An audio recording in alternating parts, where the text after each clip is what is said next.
Армысыздар, құрметті тыңдаушылар. Қазіргі күндері өздеріңіз білесіздер, Қазақстанда қазақтың тарихы жазылып жатқан бәріміз естідік, әлеуметтік желілерден көрдік. Жаңағы Ресей сыртқы істер министрі Лавровтың жаңа айтқан тарихты бірігіп жазайық деп. Осыған қатысты көптеген сұрақтар қойылып жатыр. Соның ішінде маған да қойылып жатыр. Сондықтан бұл қандай тарих жазылып жатыр, осы жөнінде айтып кетейік деп отырмыз. Енді әлеуметтік желілерден еміс-еміс кейбір сол тарихты жазуға жұмылдырғандардың әңгімелерін естіп жатырмыз. Жуықта ғана Жақсылық Сәбитов сөйлеп, ол енді Алтын Орданың тарихын жазып жатыр дейді ғой. Былайша айтуға болады, халықты алдын ала дайындап жатқан болса керек. Яғни бір дерек табылған дейді, мына Керей ханымыз Сұлтан Исфиджабта жаңағы басқарған әкімшілік қызметін атқарған дейді. Содан айтады, мынау бұрынғы парадигма бойынша жаңағы Әбілқайырдан бөлініп кетті деген баяғы соған күмән келтіріп тұр дейді. Ал енді басқаша деректер бар екенін, олардың қалай бөлінгенін, қандай жағдайларда бөлінгенін, ол айтылған деректер жөнінде ешнәрсе айтылмайды. Ал енді мифологиялық шежіре аңыздарына қатысты ел арасындағы халықтың аузынан жазып алған, мысалы 1935 жылы кеңес үкіметі кезінде қазақ ғалымдары экспедицияға шыққан қазақ даласында, сонда көптеген деректерді жазып алған. Керей туралы да, Жәнібек хан туралы да, Қарашаш сұлу туралы да көптеген деректер бар. Олардың бірін бұлар есепке алмайды. Сондықтан мен ойлаймын, сол бұның түбінде бұлар қазақта ешқашан мемлекет болған жоқ деген әңгімеге әкеле жатуы мүмкін. Енді оны орысша айтқанда вскрытие покажет дейді. Соны жария етілгенде көре жатармыз. Өйткені соңғы кездегі әлеуметтік желілердегі кейбіреулердің енді олар арандатушылар деп мен санаймын. Алдын ала халықты ақырын дайындау. Көрдіңіз бе, бұл идеология. Әлеуметтік желі бір жағынан халыққа да қолайлы. Билік көп нәрсені халықтан жасыра алмайды, бірақ билік осыны шебер пайдаланып, халықты алдын ала бір нәрсеге дайындап отырады. Сол дайындап отырғаны сол қазақтың тарихын жазып жатырмыз дегендердің енді бірінен соң бірі Әбілқайырдан Керей мен Жәнібек бөлінген жоқ деген әңгімені айтқан. Ал енді осыған қатысты, қазақтың тарихына қатысты өздерінше кейбір ғалымдар өздерінің пікірлерін жазған еді. Сол пікірді мен оқып беріп айтып берейін, сонда сіздер түсінетін боласыздар. Бұл баяғы жартас бұл жартас дегендей осыдан 35 жыл бұрын айтылып кеткен әңгімелерді қайтадан қопарыстырып, қайтадан соны жазып жатқаннан басқа, мына қазақтың арасындағы тарих ғылымының докторы дегендердің басқаға ешқандай пәрмені жоқ екенін түсіндіреміз. Ол мынау тарих ғылымының докторының жазған баяндамасын мен қазір сіздерге оқып берермін. Ол Найман арасынан шыққан, атын айтпай ақ қояйық, өзінше бір университетте қызмет етеді. Міне осы кісінің баяндамасын мен сіздерге оқып беріп, соны түсіндіріп берейін комментариймен. Ең алдымен қазақ тарихының мемлекеттілігін аңыз кезеңін айқындау. Әр қандай мемлекеттің елдік тарихының аңыз кезеңі болады. Ол мемлекеттік сананың түпкі бастауы. Негізі, мысалы Қытай, Үнді, Иран, Грек, Рим тағы басқа тарихтардың бәрінде сондай кезең бар дейді. Ал енді түпкі бастауы не? Қазіргі таңда өздеріңіз көріп отырсыздар, бас ғылыми жаңалықта. Оны ешкім жоққа да шығарайын деп отырған жоқ. Шығарайын десе шығара алмайды отыр. Яғни қазіргі үш бұрышты Ферғана аңғарының жер жұмақ екені, оның мынау моңғолдардың тарихындағы Ергенекон екені, қазақ тарихшылар қазақ совет энциклопедиясында Ферғана аңғарының ежелгі атау Ярғана екен, яғни Ергенеконға ұйқас. Ең басты жаңалық осы, бұл жер ұйық. Біздің асан қайғы іздеген жерұйық. Ал енді кеңес дәуірінде жерұйықты утопия деп жаңағы мифтік бір кеңістік деп ойлаған. Ал енді асан қайғының талай жерге айтқан сындары бар біздің қолымызда. Мысалы оны кейбіреуі жария көрді, кейбіреуі осы күнге дейін жария көрмеген. Және де Серікбол Қондыбайдың Ар қазақ мифологиясы жазылғандай, асан қайғы жерұйықтың қайда екенін білген. Сондықтан сол жаққа жерұйыққа қарай біздің қазақ тайпалары бет алғанда, бірақ асан қайғы жолда қайтыс болып, содан олар Моғолстанда қалып қалған білесіздер.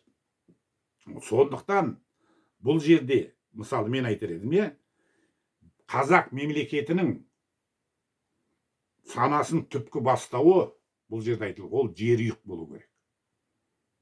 Жерұйық, өйткені ол осы соңғы 21 ғасырдың бірінші жартысында табылған, ашылған ең бірінші жаңалық болады. Сол жерден халықтану да басталады, сол жерден барлық халықтардың тарихы басталады.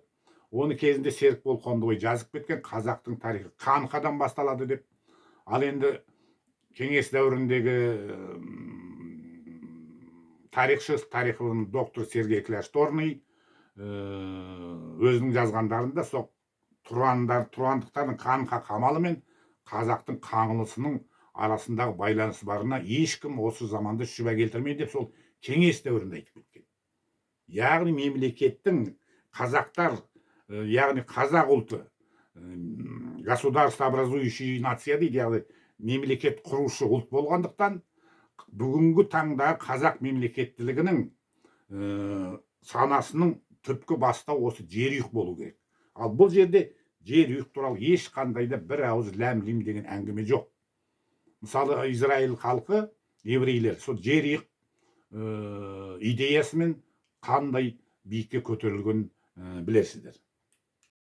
Ары қарай ежелгі сақ, ғұн, үйсін және қаңлы дәуіріндегі мемлекеттік дәстүрге мән беріп, оны терең зерттеу дейді. Жақсы сақтарды ұқтық, қаңлыны талай жерде айтылған, Қытай деректерінде қаңлы туралы көп айтылған. Ал енді ғұн, үйсін дегеніміз, яғни мөденің құрған жаңағы мемлекеті, онан кейін түрік қағанаттары, олардың біз талай жерде айтқанымыздай қазақ тарихына ешқандай да қатысы жоқ. Көрдіңіздер ме? Алдымен мына ғұндар айтып кетейік. Кезінде мына тарихының доктор Ермұханов орыс тілінде «Казахский государственный» деген еңбегінде сол шығыс ғұндарының тілдері біздің тіл болмағанын жазған, дәлелін келтірген. Яғни Монах Фотуден дегеннің сөздері Қытай деректерінде сақталған. Сол тілді сараптағанда ол тіл ежелгі протомоңғол тілі екенін білген. Содан және мөденің жалпы аты модун деген ол біздің тілден жоқ сөз, ол ағаш деген сөз дейді. Алайда Мұхтархан Оразбай кейінгі деректерде оның шын аты бодон болған дейді. Бодон, өйткені лингвистикада м және б әріптері орын ауыстырып отырады. Мысалы біз мұрын десек, қырғыздар бұрын дейді, мысалы. Сол сияқты ол модун емес, бодон. Ал бодон дегеніміз олардың тілінде қабан, шошқа, вепір деген сөз. Көрдіңіздер? Яғни мөде деп жүргеніміздің аты біздің тілден болмаған, ол біздің ұлттан, біздің жаңағы массивтен, қаңлыдан, үйджиден болмаған. Үйджи дегеніміздің адай екені дәлелін тапқан. Көрдіңіздер? Оны біз талай жерде айттық. Айтыл оти, ати, оти деп Зуев айтқан. Этноним үйджи имеет смысловую нагрузку род луны дейді. Род луны деген сол ада, ай деген сөз екенін біз айттық. Ал енді үйсіндерге келетін болсақ, сол кездегі тарихының докторы Ермұханов өзінің жазғандарында айтады. Тарихи деректердің негізінде оны біз өзіміз ақ көріп отырмыз. Яғни үйсін мемлекеті ешқандай өз бетіне дербес саясат құрмаған. Олар біресе Қытайға вассал болып бағынышты болып, біресе ғұндарға бағынышты болып, екі ортада жүрген деп Ермұханов жазады. Ал енді Қытай деректерінен көретін болсақ, жаңағы Бичурин әкелген міне, народ алчын, суров, вероломен дейді. Яғни опасыз халық дейді. Ал енді орыстардың міне Велесова книгада, бұны мен жазып отырған жоқпын. Бұл жаңағы біздің тілден өздері аударып алып, өздерінің жаңағы кітабын айландырған, велес дегенimiz алаш деген сөзді біз түсіндірдік. Міне осы жерде бұлар біз үйсінбіз дейді. Мы войско усуни дейді.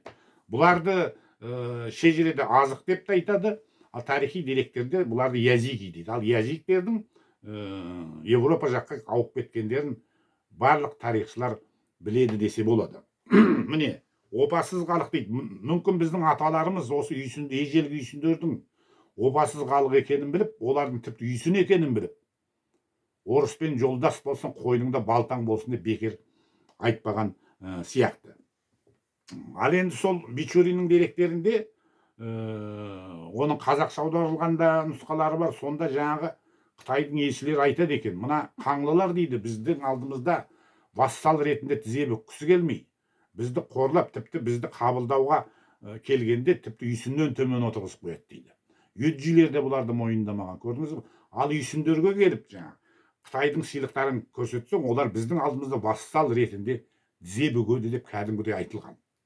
Содан кейін қазақтың қысқаша тарихы атты еңбегінде Нығмет Мыңжани деген жарықтық ағамыз тарихшы, Қытайдағы қандас тарихшымыз. Сол кісінің, енді ол кісі Қытай тілін жақсы білді, ол кісі де көптеген деректерді аударған қазақ тіліне. Мысалы хан патшалығы тарихында былай деп айтылады үйсіндер жөнінде.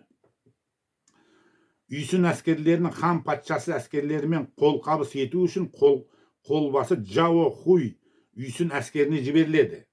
Сол Қытай әскерлерімен бірігіп батыс ғұндарына шабуыл жасап, 40.000 адам, 700.000 мал олжаланды дейді. Көрдіңіз бе? Сол хан патшалығының шежіресінде тарихында айтылған.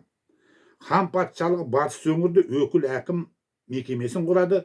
Сонымен батыс өңір ресми түрде Жоңғоға қосылады дейді. Міне көрдіңіздер ме? Үйсіндер шамамен біздің дәуірімізге дейін 75-84 жылдары біздің жер үйғымызды Қытайға өткізіп береді. Көрдіңіздер ме? Сондықтан мен айтып отырмын ғой, біздің тарих қаңқадан басталады, біздің тарих жер үйіктен басталады. Сондықтан бұл жердегі жазып отырған, мына ғалымның жазып отырғаны түкке де керегі жоқ. Орысша айтқанда Филькина грамота. Үйсінді ол талай зерттелген, талай мүйіздер қарағайдай ағайындарымыз зерттеген, тіпті қазақ совет энциклопедиясында үйсіндерге қатысты зерттеулер бар. Оларды финно-угор халықтарымен жақындатады. Ал енді финно-угорлардың тілдерін қарап отырсаңдар, біздің тілге жақын, біздің сөздер олардың тілінде көп кездеседі. Содан түрік қағанаттарының қазақ мемлекеттілігімен байланысы барына назар аудару дейді. Оның ешқандай да байланысы бары жоқ бұл жерде, біз талай айттық. Енді қазір Абилов деген тарихшы бар екен, тарих ғылымының докторы, қазір мәжіліс депутаты дейді. Сол кісінің жазғандарын оқыған едім, ол кісі айтады, түрік дегеніміз тар мағынада сол Ашина әулетінің атауы дейді. Ал Ашина әулеті Қытайдың Бей аймағынан келген. Мына жерде міне бірлескен түркі ұйғыр қағанатын, түркі қағанаттар тарихына қосу және оның қазақ мемлекетінің бастаулы бір ретінде қарастыру деп өздері ұйғыр деп жазып отыр. А кезінде Сергей Кляшторный Ашинаны ұйғыр деген.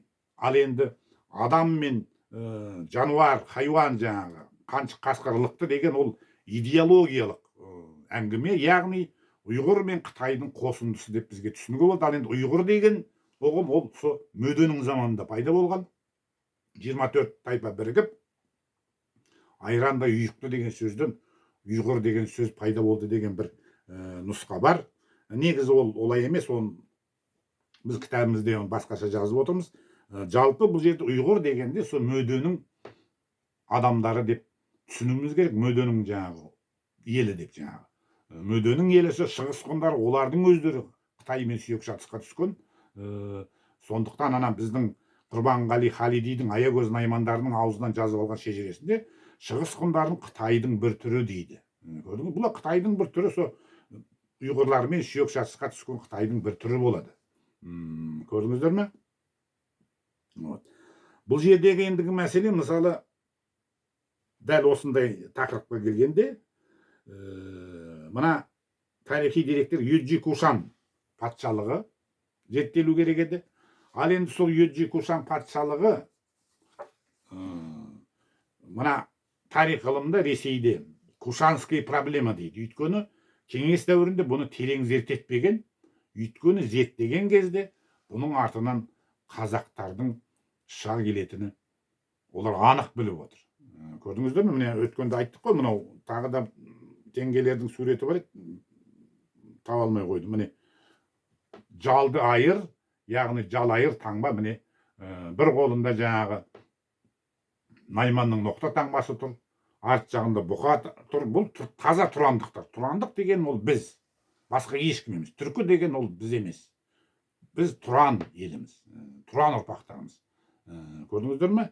Ал енді осы жалайыр дегенде, сол жалайырдың бұл жалағыр деген әңгіме айтады. Ол жалағыр деп баяғы өгізге жаңағы соқаға жегіп өгізбен жаңағы жерді жыртардың алдында бұлар ана мүйізіне май жалататын дейді, ырым болған дейді, егін жақсы болсын деп. Ол жай бір ойдан шығған долбар, ол айырдың түбіне байланған аттың жалы, ол қазақтарда сондай үрдіс болған. Қазақ батырлар найзаның түбіне де аттың жалын байлаған. Қазақ бақсылар осы күнге дейін асатаяқтарына аттың жалын байлайды. Сол ең алғашқы біздің туымыз айыр таңбамызға, айырымызға аттың жалын байлаудан болған. Ал жалағыр деген ол енді басқа мағынада да, мысалы мына Мадай қара жырында 17 свободных 70 племен поставил на колени дейді. Еркін жүрген 70 тайпаны тізесіне отырғызды дейді. Ол 70 күрен жалайыр атанып жүр қазір.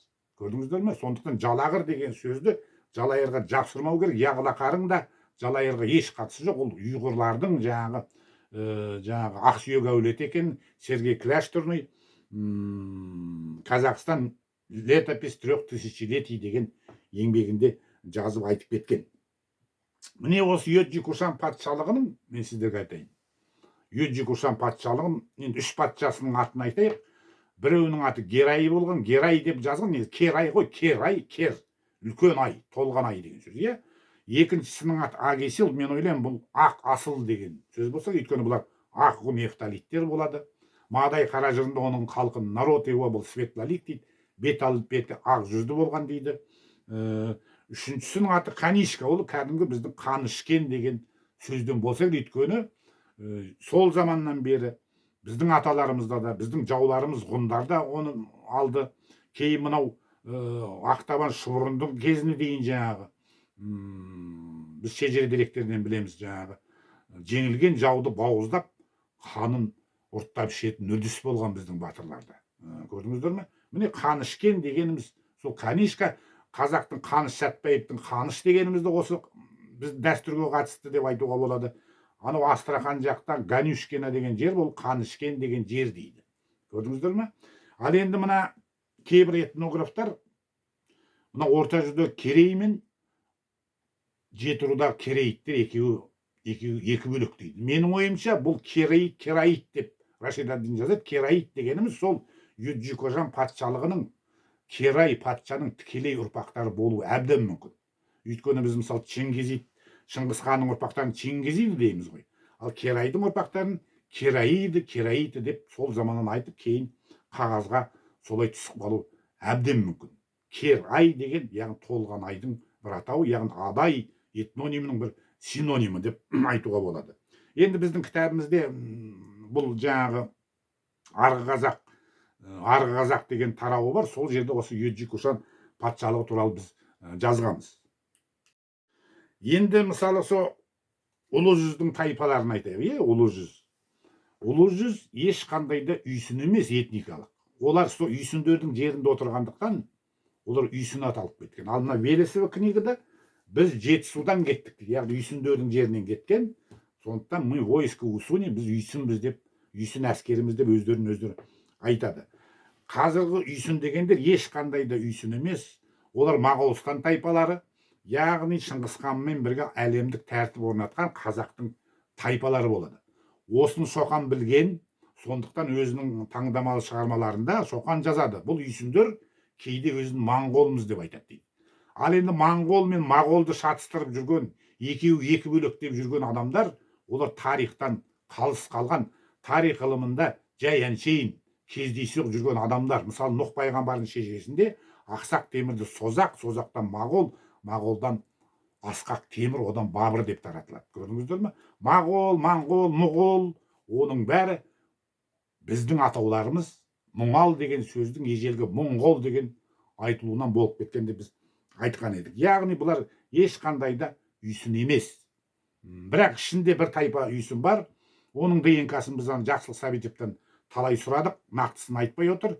Оны енді сол кейін бір сол ДНК-сы белгілі болғанда біз айтаймыз. Яғни ежелгі үйсіндердің бірі ғана тайпа емес, ру ретінде қазір ұлы жүзде сақталып қалған. Оны уақыты келгенде біз айтатын боламыз. Сондықтан ана Жақсылық Сәбитовтың өзі де өте дұрыс айтады, жаңа бір жағынан. Уйсуны это всего лишь название конфедерации племен старшего джуза дейді. Олардың атауы ғана дейді. Бұрынғы үйсіндер емес олар. Мәселе осыда. Сондықтан осыны ойлану керек. Біздің тарихымыз көп жерде жалған жазылған. Енді Шапырашты Қазыбек бектің шежіресінде тіпті үйсіннің тарихы бұрмаланып, мына опасыз дегеннің бәрі бұрмаланып, жағымды кейіпкер ретінде жазып жіберген. Ол әрине үйсіншілдердің сол жерге қосып бұрмалап жібергенде, мен тіпті сол шапыраштыларға сұхбат бергенде мен айтқан едім. Үйсіннің тарихы ол жерде бұрмаланған. Көрдіңіздер, мәселе осыда. Мысалы, мына ыстын айтайық, иә, ысты. Мен өткенде айттым ғой. Қай елдің мифологиясында, не болмаса оның жаңағы этноним атауында жерүйік болса, ол біздің тікелей біздің аталарымыз, біздің қандастарымыз болады. Мысалы, қазақта теңдесі жоқ лингвист Бақытжан Рәш, этнограф, сол енді мынау Таразда туып өскен, үйсіндерді көріп өскен, шежірелерін жақсы біледі. Міне сол кісі мына ыстыдағы ойық тіліктер туралы былай деп айтып отыр. Енді ойық тілік деген, мысалы анау Сәбит Мұқановтың шығармасында өмір өткелдерінде жазады ғой, жаңағы. Аттың құлағының арты ойық, құлағының ұшы тілік деп. Яғни бұл ойық тілік деген сөз емес, сол аттың құлағына қатысты. Көрдіңіздер ме? Бұл ойық деген сөз. Яғни ықтағы ой, ол да жерүйіктің атауы болса, ал тілік дегеніміз тіл-ық дейді. Тіл-ық дегеніміз ең алғашқы біздің тіліміз пайда болған ық. Жерүйіктің, мен айтар едім, миллиондаған атауларының бірі болса керек. Және де біздің байқауымызша, мысалы, Кения дейді, анау Африка жақта, Италия Генуя дейді, оның бәрі де біздің тілден жерүйіктің атауы. Тіпті анау Қайрат Закарьянов ағамыз Канада дегенде де біздің тілден дейді. Қан ада, яғни иман жүзділердің кеңістігі деген сөз. Және де Америкадағы үндістердің берген жер атауларының бәрі ол біздің тілден болған, біз сіздерге айттық. Ал енді сол жалғыз ғана, әрине біз енді қыпшақ тілі деп отырмыз ғой, бірақ соны дұрыс түсінуіміз керек. Бұл жерде қыпшақ дегенде тағы да мына қыпшақ тайпасы айтылып тұрған жоқ. Қап тауының сақтары қапшақ деген сөзден, мәңгі қап деген сөзден болса керек деп отырмыз. Сонда сол жерде пайда болған тіл, адамзаттың алғашқы тіл, ол тек қана жаңағы біреу жазған екен, бәрін қазаққа тартып отыр деп. Енді мен енді былай жалпы сөйлеп айтам ғой, қазақ аудиториясының алдында. Жалпы енді ол қазақ тілі, қырғыз тілі, ноғай тілі, қарақалпақ тілі, құмық тілі, тіпті мына еділ бұлғарлар, татарлардың тілі сол біздің адамзаттың алғашқы тіліміз болады. Мәселе осыда жатыр. Ол дәлелденген мәселе. Ең алғаш бұл жөнінде батыл айтқан, тіпті кеңес дәуірінде татар академик Закиев болған, шумерлерді зерттегенде, бірақ жаңағы евроцентрист шовинистердің сынына қалған. Алайда бұл жөнінде Олжас Сүлеймен ағамыз олардың мына евроцентрист шовинистердің қарсылықтарын жалкие возражения дейді, бейшерелердің жаңағы қарсы пікір айтқандары дейді. Негіз адамзаттың алғашқы тілі осы біздің қыпшақ тілі болған. Оны біз кітабымызде көптеген дәлелдермен келтіріп отырмыз. Сондықтан не еврейдің орталықтары, жаңағы Каббала бірлестігі, ешкім қарсы пікір айта алмады. Ал енді Өскеменде біз синагоганың несіне кірген, раввиніне кірген кезде ол бірден мойындады. Олар өздері біледі екен. Иә, біздің алғашқы тіліміз қыпшақ тілі болған деп айтқан еді.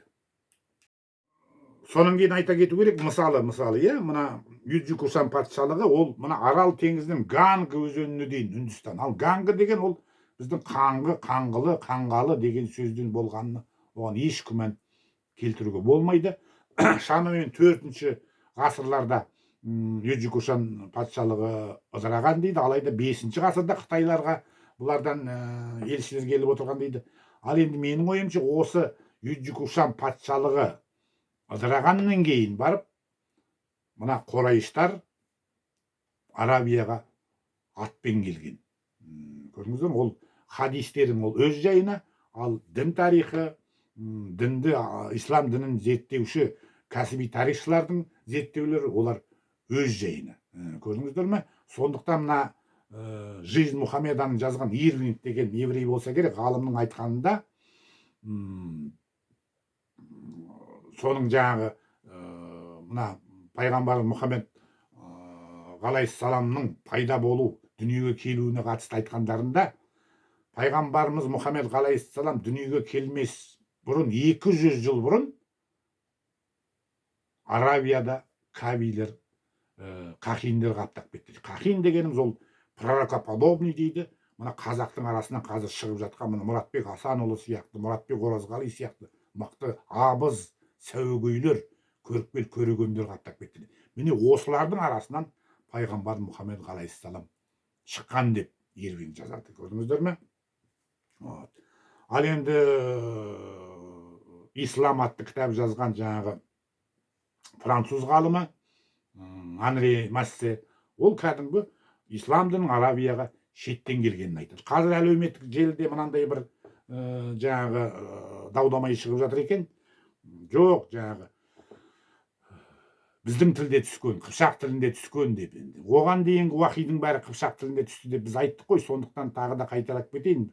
Егер де Құранда бір өзгеріс енгізілген болса, кейінгі пайғамбар Мұхаммед ғалайссалам дүниеден өтіп кеткен, онда мына Мекке мен Мәдина айналасындағыларға қиямет күнін еске салу үшін біз Құранды араб тілінде жаздырдық деген сөздің орнына түсірдік деп қана жазып жіберуі мүмкін, біріншіден. Екіншіден, мен ислам ғұламаларымен сөйлескенде, соның ішінде жаңағы Ресейдің муфтиінің көмекшісі болғандармен, қазақ азаматтармен сөйлескенде, оған сұрақ қойылды. Мұратбек Асанұлы сұрақ қойған кезде ол жауап берді. Иә, мына пайғамбар Мұхаммед ғалайссаламның өзінің жеке басына қатысты кейбір хадистер, кейбір уахилер Құранға енбеген дейді. Оны неге енгізбеген? Міне осы жерден бізге бір жаңағы ой туады. Көрдіңіздер ме? Ал енді Әбу Бәкірдің қолында бір нұсқасы болған дейді, оны өртеп жіберген дейді. Оны өртеп жібергендер айтқан екен дейді. Біздің өртеп жіберген себебіміз осы нұсқа ертең біздің дінімізге күмән тудыратын болар деп біз осындайға бардық деп. Енді ол идеология, жай ғана соны айта салған десе болады. Ары қарай кетейік. Ауызша және шежіре деректерге ауыз әдебиетінің мәліметтеріне мән беру. Енді оған мән беру керек. Оны Талас Омарбеков ағамыз жарықтық айтып кетті ғой. Қазақ тарихына академиялық көзқарас дегеніміз ол совет үкіметінен қалған ауру. Ол біздің аңыз афсаналарымызды, шежіремізді және де жыр эпостарымызды есепке алмайды деп. Алпамыс жыры бұларға жаңағы жалған, Манас жыры жалған екен, Мағадай қара жыры жалған екен. Оның бәрі орыстың заманында, орыстар оның бәрін жете зерттеп білген. Сондықтан бізге айттырмай келген. Ал енді Алпамыс жырында жер үйік деген кәдімгідей сайрап жатыр. Жер ошақтай бұланғар дейді. Оны мына ғалымдар білмейді, мүлде білмейді, жазып отырған мысалы. Қарақан тауда қамалым дейді. Оның не екенін де білмейді мысалы. Сол жерге барып қара түсті халықпен Алпамыстың соғысқаны бар. Көрдіңіздер, ол мағынасы мүлде түсінбей, олар ойлап жүр Алпамыс деген осы қалмақтың заманында болды ма, бергі қалмақтың. Алпамыс та, Манас жыры да, ана Болат Шамшиев айтқандай, это эпосы чрезвычайной давности, өте көнеден келе жатқан жырлар. Манас дегеніміз Құдай адам деп сол Әз Шәмші патшаның аты болса, Алпамыс дегеніміз Алып Ямыш деген, ол да сол Әз Шәмші патшамыздың аты болады. Енді ары қарай одан да қызық жазылған екен мына жерде. Шыңғыс ханның қазақ мемлекеттілігі тарихындағы орнын дұрыс пайдалады. Олар дұрыс пайдалана алмайды. Олар еш нәрсе білмейді. Ол Эргенеконның Ферғана аңғары екенін білмейді. Жарайды, біз мифологиялық деректер бар, шежіре бар, бірақ жаңа үшқиян, мысалы мына қырғыздар тұмар деген үшқиян дейді екен. Яғни олар үшқиянды жадынан біліп отыр, гендік жадынан біліп отыр. Бізде үшқиян деген мифологияда бар. Ал сол үшқиянның символдары, әспеттері археологиялық зерттеу кезінде табылған, өткенде көрсеткен жаңағы артефакттардан да мысалы табылып отыр. Міне үшқиянның да әспеті, шаңырақтың да, одан түсіп келе жатқан төрт тастың да, жер кіндігінің де, найманның таңбасының да сол жердің кен әз деген таңба екенін айттық. Міне шығыс Қазақстанда табылған Марқакөл мен Күршім жерінде табылған үшқиянның символы, бұл енді Нестояндық дінде бәрі олар білген. Біздің аталарымыз өте жақсы білген. Келтілердің мысалы міне қараңыздар, үшқияны міне. Келтілер де оны жақсы білген. Ал енді мынау қазарлар мен жаңағы украиндардың жаңағы гербіндегі таңба, бұл кәдімгі үшқияның символ екенін біз орыс тілінде де, қазақ тілінде де айтып кеткен едік. Яғни Шыңғысхан моңғолдар шыққан Эргенекон Ферғана аңғары болғанда, бұлардың бүгінгі халқа моңғолдарға еш қатысы жоқ. Өйткені бұл жерден Қалмақтың атасы, халқа моңғолдың атасы, және де Қытайлар бұл жерден шықпаған. Бұл жерден тек қана Тұран жұрты шыққан, біздің тілде сөйлеп жүрген жұрт шыққан. Көрдіңіздер ме? Ары қарай енді былай деп жазады. Сонымен бірге қазақ халқын бөлшектейтін, тарихымызды тәрк ететін қандай да бір Шыңғысхан ана рудан, мына рудан екен, Қазақстанда туған екен, сүйегі осында жатыр екен деушілердің халықтың болашақ ұрпақтың санасына, улауына жол қоймауымыз керек. Бұған құзырлы мекемелер кірісетін кез келді дейді. Көрдіңіздер ме? Ол ана рудан, мына рудан деп, әрине енді бір жағынан жаңағы долбарлап, дөйдала жаңағы ешқандай ғылымға мүлде жоламаған, мысалы Шыңғысхан, Үйсін, Дулат, Қоңырат, тағы кім дейді, Найман деген әңгімелер, ол ешқандай ғылыми негізі жоқ әңгімелер. Ал біздің зерттеулерімізде Эргенекон жаңағы Ферғана аңғары болғанда, Әзіреттің кең ойы деп Қашаған жырау айтқанда, Манас жырында және Алпамыс жырында Әзіреттің тауы деп аталып тұрғанда, бұл Шыңғысханның алшындардан болған, тіпті оның жаңағы ұрпақтарының ДНК-сы да сол алшындармен бір екенінің көптеген дәлелдері бар. Сондықтан мынау құр ауыз сөз, яғни тапсырыспен жазылып отырған әңгіме дейміз. Сондықтан ДНК зерттеулер тоқтатылсын деп жазыпты. Ол енді бір жағынан тоқтатылсын, ол зерттеу тоқтатылмау керек. Алайда оны өткенде айтқандай жария ету керегі жоқ қазір. Оған мына бір жоқ Қытайдан келген бір ғалым бауырымыз айтқан еді. Анау біздің ДНК-мыз, Дөртуылдың ДНК-сы анау жапондықтардың арасынан да шығып жатыр екен. Ал бірақ анау қанымыз бір болса да, сонау Жапанда жатқан ел, оның салты да бөлек, тілі де, ділі де бөлек. Одан гөрі менің қасымда жүрген Қазақстанда бірге туып өскен кәрісім артық деген еді. Көрдіңіздер ме? Міне ДНК мәселе емес. Біз ұлт болып ұйыққан кезде бірнеше массивтер ұйықты, біз қазақ ұлты болып саналамыз. Сондықтан ДНК-ға тіреп жаңа арғынның түбі парсы екен, найманның түбі Қытай екен деген осындай рушылдық әңгімелер тудыратын болғандықтан, расында да ДНК зерттеулерін жария құпия ұстау керек деп мен ойлаймын. Зерттеу керек, бірақ оны халыққа жария етуге болмайды. Сондықтан былай деп жазады. Халқымыз сан қилы тарих бедерінде талай араласқан, тоғысқан, қан жаласып, шу жалмасып өсіп өнген, соның арқасында бүгінгідей бір тұтас ұлт болып қалыптасқан. Осы тұрғыдан алғанда ру тайпаны кейде шартты ұғым ретінде қарауға болады. Өте дұрыс. Ру тайпа деген ол шартты ұғым. Оны кезінде Шоқан Уәлиханов жазып кеткен. Хаосе кочевнических войн племена смешались с племенами. Көшпенділердің аласапыран соғыстарында тайпалар мен тайпалар мидай араласып кеткен дейді. Сондықтан таза найман да жоқ, таза арғын да жоқ, таза ешкім де жоқ. Бірақ өткенде айтқандай жаңағы алшындардың 12 ата байұлы мен 6 әлімнің қарт қазақ атауы бар. Осылардың бәрі бір атадан екенін ғана ДНК дәлелдеп отыр. Сонымен ары қарай қою керек. ары қарай былай жазады: бір атадан туып күні бүгінге дейін сол атасының қанын таза сақтап келе жатқан ру тайпа жоқтың қасы дейді. Егер мұндай тазалық болса, оны ұлт ұйымдастырушы басты фактор аналық бұзып отырған дейді. Өйткені қазақ қызды жат жұртқа бөгде ұруға берген дейді. Енді бұл жерде мынау не деп шатылып отырғанын білмеймін. Ол егер қызды бердік па, қырғызға бердік, қалмаққа бердік, татарға, орысқа, ол сонымен кетті. Ол сол орысты жалғастырады тұқымын, қырғыздың тұқымын жалғастырады. Оның біздің жаңағы аналық қалай бұзады? Көрдіңіздер ме? Бізге қазақ жұртына бөтеннен алмау керек.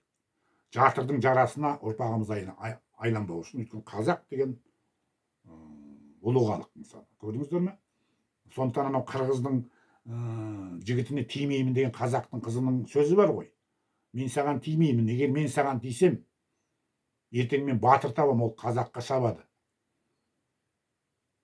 Не болмаса ақын табады. Ақын қазақты мұқалтады деп айтқаны бар. Яғни қазақта ғана жеті аталық дәстүр бар. Ол жат төсектілікті болдыртпау мәселесі. Қан тазалығы деген осы болады. Көрдіңіздер ме? Міне осы жөнінде бір кеңірек жазғанның орнына қыз кетті, қызық кетті дейді. Кеткен қызды айтып, оның біздің қанымызға қандай жаңағы әсері болған. Ешқандай да әсері жоқ. Міне құрметті ағайын, яғни осы баяндаманың соңында мына қазақ тарихын жазуға 5 ғылыми зерттеу институты және де 250 ғалым жұмылдырған екен. Конгресс болған екен, ол жерге 300 тарихшы ғалым жиналған екен. Сол жерде бір ғалым біз айтып отырған жерұйықты атап айтып отырған жоқ. Өйткені олар бұл білімнен, бұл ғылымнан мүлде жайына қалған адамдар, жаңағы Млехкем деп жаңағы Блаватский айтады, отверженные и дикари вне арийской цивилизации дейді. Арий өркениетінің жаңағы қалыс қалғандар дейді бұларды. Көрдіңіздер ме? Мәселе осыда. Міне сондықтан мына жерде былай деп жазады: тарихи география салаларындағы жаңалықтарды талдап ғылыми айналымға енгізу. Ал енді тарихи география дегеніміз, бас география дегеніміз біздің жерұйық болады. Бұл ғасыр жаңалығы десе болады мысалы. Бұл жерде сонда қандай географияны айтып отырғаны бір Алла біледі деуге болады. Міне құрметті ағайын, қазақ тарихшыларының, қазақ тарихының сыйқы бүгінгі күні осы болады. Қырғыз ғалымдары, қырғыз санжырашылары, қырғыздың жаңағы тарих сүйушілер бәрін түсініп, бәрін біліп отыр мысалы. Көрдіңіздер ме? Көптеген деректер беріп отыр біздерге. Біз өзіміздің зерттеулерімізді ары қарай жалғастыра береміз. Енді жерұйыққа қатысты біз енді еврейлерге де жаздық, жаңағы дүниежүзі еврейлер, тау еврейлер орталығына, Украина, община украинских евреев, оларға да жаздық. Каббала ұйымының төрағасына жаздық мысалы. Бұлармен біз байланысып отырмыз. Енді мынау Зев Херцогтың өткенде жазғандарын айтып бердім. Зев Херцогтың айтуынша бұлар ғалымдар түсініп отыр Құран кәрімдегі жаңағы әңгімені. Ей Израильдар, сендерден Тәуратты бұрмалаған бұзақылар болған деген түсініп отыр. Бірақ қарапайым халық түсінгісі келмейді, тыңдағысы да келмейді. Сол жалғанмен отыра бермекші. Мына қазақ арасында көк бөрімен әлі отыр ғой мысалы. Көк бөріні кие тұтып, құдай тұтып, қазақтың ата жауы жаңа асырап алған Құрмашты жарып өлтірген мысалы.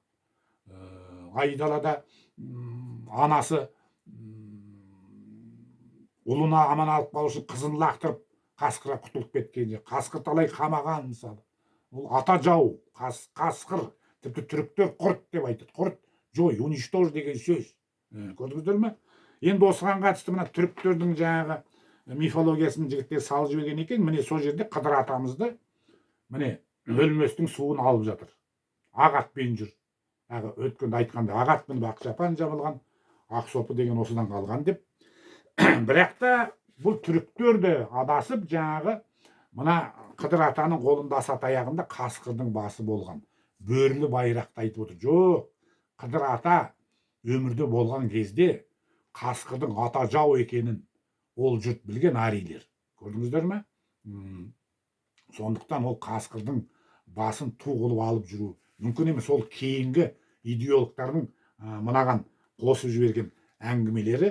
Өйткені Авестада кәдімгі жау ретінде қасқыр мен жылан аталады. Көрдіңіз бе? Қай елде жыланды қадір тұтады, қай ел қасқырды көкбөріні қадір, оның түбі Қытай идеологиясы. Міне мәселе. Біз осыдан арылуымыз керек. Біз кезінде енді совет үкіметі кезінде Ленинді ата, Марксті баба дедік, иә? Енді одан құтылдық, енді ол бізге ешкім болмайды. Сол сияқты көкбөріні де ұмытуымыз керек. Өткенде айтқандай, қазақ шежіресінде ешқандай да көкбөрімен ылығу, жаңағы жыныстық қатынасқа қатысу, ондай мүлде әңгіме жоқ. Ешқандай бірде-бір шежіресінде ол әңгіме. Бұл біздің бөтен елдің, жат елдің бізге тықпалаған идеологиясы. Тіпті жарайды, мына тарих ғылымының докторы дегенде түсінбей отырғанда, сол анау Мәскеудің этнология институтынан маған келген Артем Сивашков, жас бала ғой енді, жаңағы аспирант, Ресей ғылым академиясы. Соның өзі айтып отыр.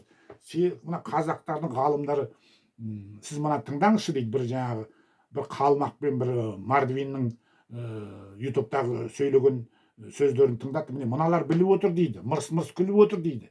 Қазақтар өздерін жаңа түрік қағанаттарына жабысып отырғандарына. Сендер қазақтар неменеге жабыса бересіңдер дейді. Мөдеге жабысасыңдар дейді, күлтегінге жабысасыңдар дейді. Оған көз ашық көкірек ояу ғалымдар мырс-мырс күліп қазаққа күліп отыр. Көрдіңіздер ме? Юдин деген ғалым жазған, қазақтар дейді тарихқа ғылыммен емес эмоциямен қарай, мақтану үшін елдің бәрін өздеріне жапсыра береді дейді. Ал ең басты тұлға, мысалы Шыңғыс хан, мысалы Алтын Орда соның арқасында құрды, Еке Моңғол ұлысы. Оның жаңағы қайдан шыққаны, кім екені, тіпті маған дейін сол жаңағы Қытайдың елшісі, бір жағынан барлаушы Жау Оқун Шыңғыс ханның ставкасында барып, оларды сұрап тексеріп, сонда жазған: татары Чингисхана происходит от особого рода шато дейді. Шато дегендеріміз сол ферғана аңғарынан шыққандар. Шешен тілінде шатой деп сақталып қалған, шат ой деп. Яғни терең шаттағы ой деген. Сондықтан қазір жалпы біз тұран әлемі дегенде біздер мысалы тек қана біздің тілде сөйлеп қалғандар емес. Осымен осы Кавказдағы халықтардың менің ойымша армяндардан басқасының бәрі тұрандар. Тіпті шешендердің тілдері өзгеріп кетсе де, оларда Арғын-ой деген тейп бар мысалы, тайпа. Шұбарлы-ой дейді, Шұбарлы, Алатайдың мекені. Беной деген, Троя деген сөздің, Тұруя деген сөздің жаңағы бір несі жаңағы синонимі болады. Шатой деген ру бар. Ішкері дегеніміз, Ичкерия деген, ішкері деген сөз. Хасавюрт дегеніміз, қазығұрт дегеннің бұрмаланып кетуі. Қандай да ел осы жерден кеткенде, олар қайда кетіп қалса, тілі маған десе 10 есе өзгеріп кетсе де, түпкі жер үйіктің өздерінің шыққан жерінің атаулары біздің тілде сақталып қалған, мына герман скандинавтардың тіліндегі сияқты. Мысалы біз Құдай деген сөз, құт, ай деген сөзден болдық дейміз. Құт дегеніміз благо дейді, құт дегеніміз қайыр дейді, қайырлы дейді. Мысалы немістер гутен так деген сөзінде, қайырлы таң деген сөзді гут, яғни біздің құт сөзі бар. Ондай мысалдар өте көп біздің жаңағы зерттеулерімізде. Мына мысалдар осы біздің Үш қиян атты кітабымызда келтірілген. Енді айта кетеріміз, мысалы сол үш қиян жер үйіктің ішінде біз тағы бір үш қиянды космостан көріп отырмыз. Бұлар енді тік төбесінен түсірмегендіктен біраз кішкентай фокусы дұрыс көрінбеген сияқты. Бұлау негізі дұрыс үшбұрышты құрайтын үш нүкте болса керек. Бұл сол тең ортасында, үш қиянның жер үйіктің тең ортасында осындай космостан біз ғарыштан үш нүктені көріп отырмыз. Бұның не екенін білмейміз, қай жерде екенін біліп отырмыз. Және де міне Нұрбол бауырымыз салып жіберген екен. Мынау да сол қандай ракурста түсіргені белгісіз, бірақ та бұл да үш қиянды бізге еске салып тұр. және де Қызылордадан 65 шақырым жерде Жезқазғанға қарай Үштаған деген жер бар. Ол да со дәл Үшқиян сияқты дұрыс үшбұрышты құрайтын үш төбе екенін біз айттық. Енді жалпы жер-үй қозғалысы біздің жаңағы жер-үй тақырыбы, егер де бұл әңгімені әлемге лайықты түрде танытып отырса, әрине бұл рай на земле, еврейлер айтқан Ган Эден, яғни әдемі кеңістік, біз аударып айтып отырмыз, жаңағы түсіндіріп. Оны Машиях табады дейді деп айтқан ежелгі еврейлер. Ол Машиях деген сол посвященный, яғни арналған адамдар. Көрдіңіздер ме? Ғарыштық қуатқа арналған адамдар. Анау кім айтады? Апостол Павел. Мы оглашаем мудрость только для посвященных дейді. Қасиеті бар адамды айтады Машиях деп. Көрдің?